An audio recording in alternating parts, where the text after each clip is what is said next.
A priest that Killed 57 people. Evil hides in many faces.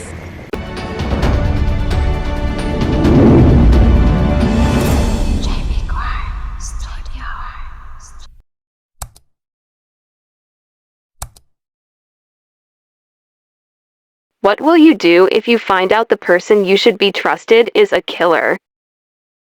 This is Father Juan Severino Mallory, The first Filipino serial killer that killed 57 people for about a decade.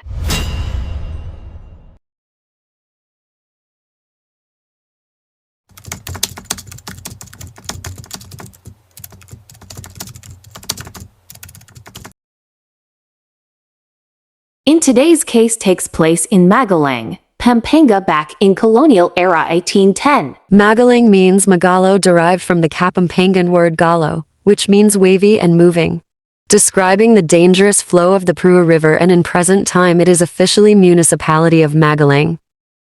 The first-class municipality of Pampanga, Philippines. This is where our story takes place. It all began with a string of strange murders. One by one, the bodies surfaced in town. Spaniards and Filipinos were swept up with curiosity, worry, and fear. No one knew why this happened. It's a mystery for everyone. Colonial police force scrambled to figure out who was behind this. More citizens fell victims to this mysterious killer who brought terror and true evil.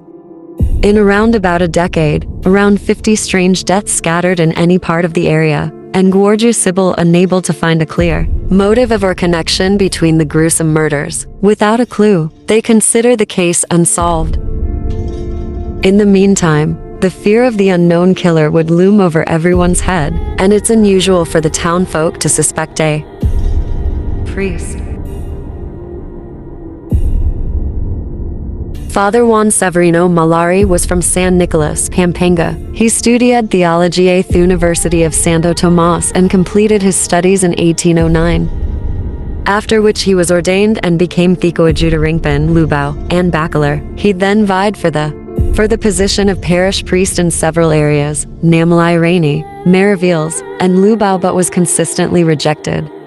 He was a man of the first many. He was an accomplished man of exemplary skill. Historian and psychiatrist Dr. Luciano Santiago wrote about a man's life.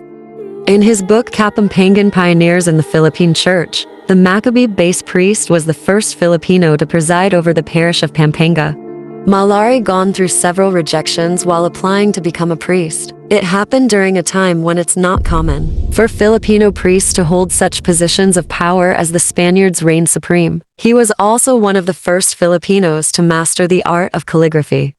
Mallory decorate the parish annual reports with flowered vines and angels on clouds. One can only wonder how such a gentle artist's hands could commit the atrocities he did later in life. But of course, a serial killer might just consider his work as art.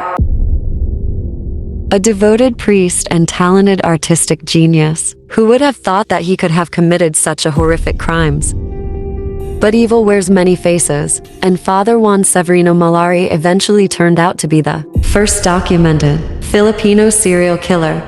But is evil born or made? Is it nature or nurture? The argument for Mallory's case somehow treads the line when the supernatural steps into the equation. According to Dr. Santiago, Mallory believes that his mother had somehow been bewitched from the dark incantations of a Mangkukulam, who can bring sickness or death to people through pricking a doll with a magic pin. He thought that by killing parishioners, he would be able to revert the black magic. With love to his mother, he has these hazy emotions blurring the line between right and wrong.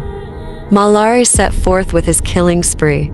In his mind, he was a man on a mission. Call it a crime of love. Only the priest was determined to undo the sorcery. The basis of connection between killing souls is to save one from the black magic. Mallory ultimately killed 57 people during the time when he presided over the Pampanga parish. Most of the common folk did not understand what it was, and instead blamed it on the supernatural.